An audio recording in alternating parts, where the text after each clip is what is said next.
will not seek to restore the death penalty against Scott Peterson. That was pretty close there. Peterson was convicted of killing his wife, Lacey, and their her unborn child back in 2002. Oh, yeah, right there. He was found guilty and sentenced to death, but the California Supreme Court reversed the death sentence for him last year. The DA's office now says they've decided not to retry the penalty phase of the trial. Nice fart. With Lacey Peterson's. I'm recording that, so that's on recording. Another security breach from the Russian hackers behind one of the worst data breaches to That was benefit the U.S. government. Microsoft believes the hackers are part of the same group involved in the SolarWinds hack last year. This time, though, they've hit 150 government agencies, think tanks, and other organizations, most of which are here in the U.S. And CNN's Matthew Chance is in Moscow. For us, Matthew, what is the difference this time around?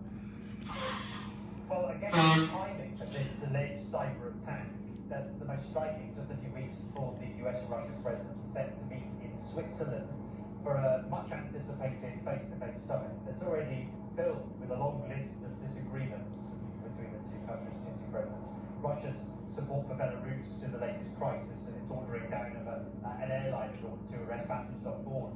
The treatment of Alexei Navalny, Russia's opposition leader, the Russian military build-up near Ukraine, now these fresh hacking allegations to add to the historical ones that are already there. To make matters worse, it's only been a few weeks really since President Biden imposed tough sanctions on Russia for precisely this kind of cyber attack. The SolarWinds hack, which was focused on US government agencies and was blamed by Washington on the SVR, Russia's foreign intelligence service.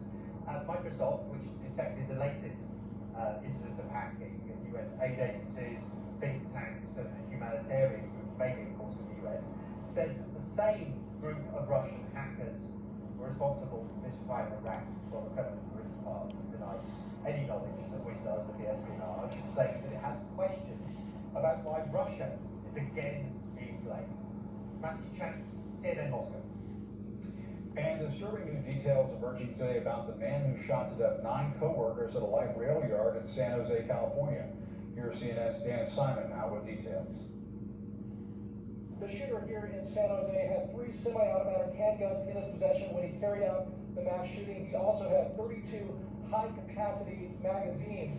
The guns were purchased legally. The magazines are illegal in California. But in addition to those weapons, we're learning that he also had an incredible amount of weaponry stashed at his home. The Santa Clara County Sheriff's Office releasing some stunning photos showing the items that were collected at the home.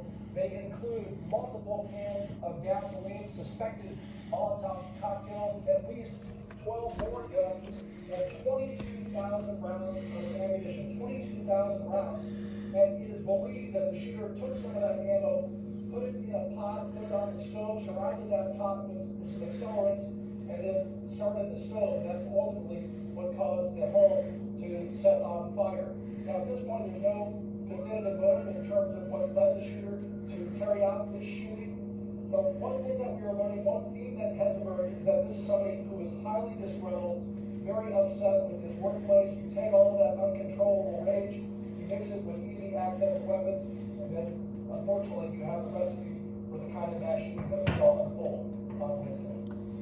Dan Simon, CNN. Alexa, play What Does the Fox Say? Here's the Fox. What does the Fox say? By Elvis on Amazon Music.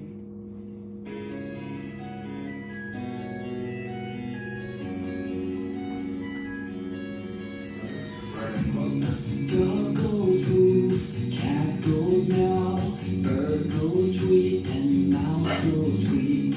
Cow goes moo, frog goes croak, and the elephant goes toot. Ducks and quack, and fish go blow, and the seal goes